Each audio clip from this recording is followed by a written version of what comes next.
திருமாவளவன் எடுத்த சர்ச்சை மனு நூல், அதில் இருக்கின்ற பெண்களுக்கு எதிரான கருத்துக்கள், அதற்கு எதிராக பிஜேபி கொண்டு வந்த ஆர்ப்பாட்டங்கள், இது எல்லாம் பிஜேபிக்கு சாதகமா?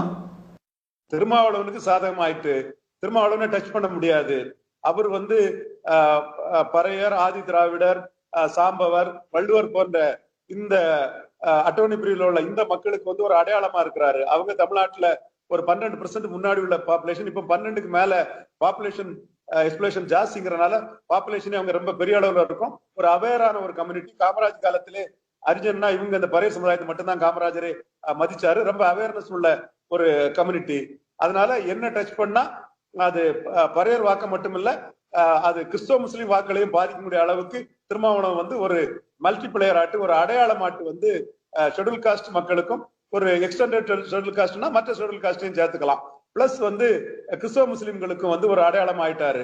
ஆக திருமாவளவன் தவிர்க்க முடியாத ஒரு சக்தியாட்டு திமுக கூட்டணியில வந்துட்டாப்புல. ஸ்டாலின் அதை உணர்றாரு, புரியுறாரு.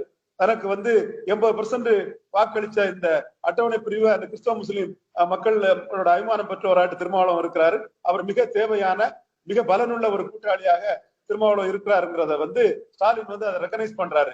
சோ திருமாவளவனுக்கு இதுல வெற்றி. Hindu conscious is coupled with caste கான்சியஸ்ங்கிற சொல்ற மாதிரி திருமாவளவன் ஒரு தலித்து வெற்றி வீரரா இருக்காருன்னு நினைச்சு தங்க வன்மத்தையும் கசப்பையும் கொட்டுறவங்க பாஜகவுக்கு ஓட்டு போடுவாங்களாங்கிறது கேரண்டி கிடையாது. அவங்க என்ன அடிப்படையில அதுல வாராங்கிறத பார்த்துதான் அது ஓட்டா மாறுமாங்கிறத நாம சொல்ல முடியும்.